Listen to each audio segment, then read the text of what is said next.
Praise the Lord. இந்த வீடியோவை பார்த்து கொண்டிருக்கிற உங்கள் அனைவருக்கும் ஹெவன்லி கிட்ஸ் சுரர் ஊழியத்தின் மூலமாக சுதந்திர தின நல்வாழ்த்துக்கள். ஆகஸ்ட் 15 நம்முடைய நாட்டினுடைய சுதந்திர தினம்.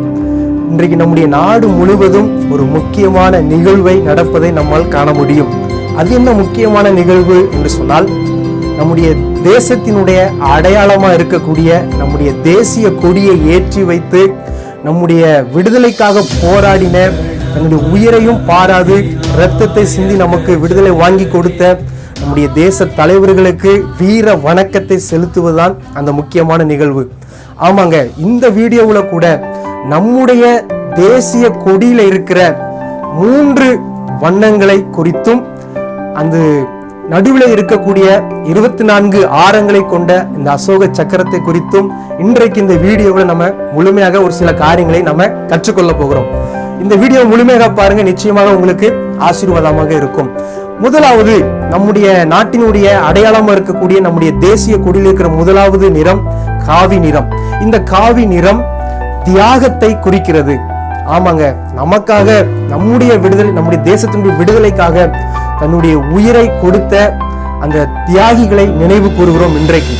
ஆனால் உண்மையாகவே நம் மனிதனுடைய பாவங்களுக்காக தன்னுடைய இரத்தத்தை சிந்தி மரித்தவர் ஒருவர் இருக்கிறார். அவர்தான் ஆண்டவராகிய இயேசு கிறிஸ்து. தியாகத்திற்கு ஒரு அடையாளமாக ஆண்டவராகிய இயேசு கிறிஸ்து திகழ்கிறார்.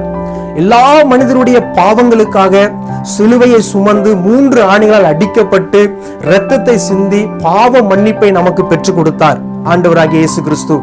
பாருங்க, அவரை இன்றைக்கு நாம் நினைவு கூற வேண்டும். ஒவ்வொரு நாளும் இயேசு கிறிஸ்துவை நாம் நினைவு கூற வேண்டும்.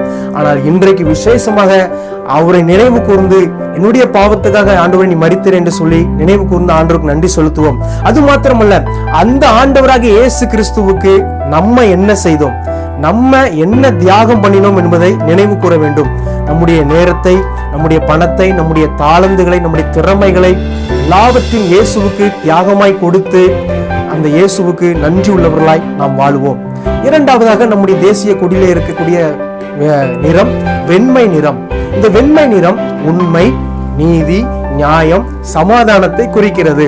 ஆமாங்க, ஒரு மனுஷன் உண்மையாக வாழ வேண்டும், நீதி நியாயத்தோடு வாழ வேண்டும் என்று சொல்லி நாம் விரும்புகிறோம்.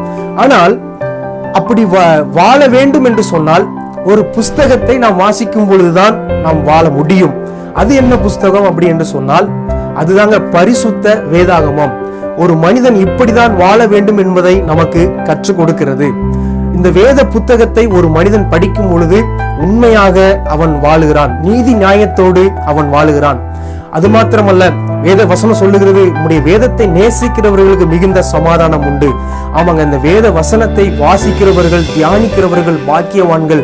அவருடைய வாழ்க்கையிலே சமாதானத்தை ஆண்டவர் கொடுக்கிறார். இந்த நாளிலும் கூட இந்த வேதத்தை நான் முறையாக வாசிக்கிறேனா, தினமும் 2 முறையாவது வேதத்தை வாசிக்கிறேனா, நான் தியானிக்கிறேனா என்று சொல்லி நம்மை நாமே நிதானித்து பார்ப்போம்.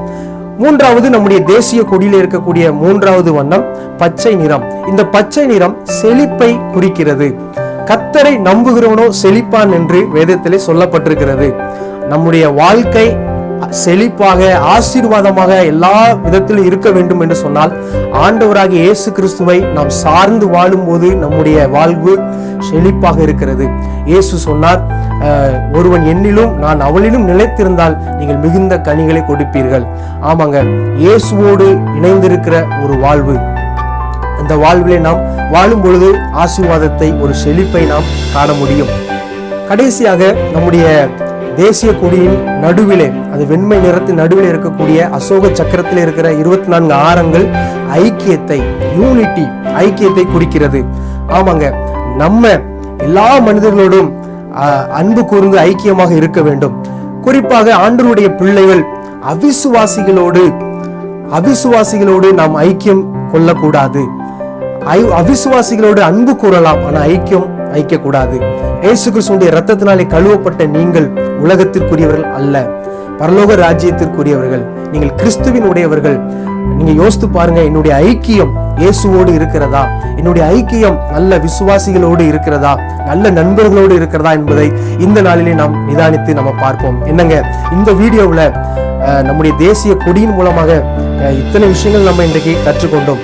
இந்த வீடியோ உங்களுக்கு பயனுள்ளதாக இருக்குன்னு சொல்லி நான் நம்புகிறேன். இதை மற்றவரிடத்தில் ஷேர் பண்ணுங்க. ஆண்டவராகிய இயேசு கிறிஸ்து உங்களை ஆசீர்வதிப்பார். மீண்டும் அடுத்த வீடியோவில் உங்களை சந்திக்கிறேன். God bless you. ஆமென்.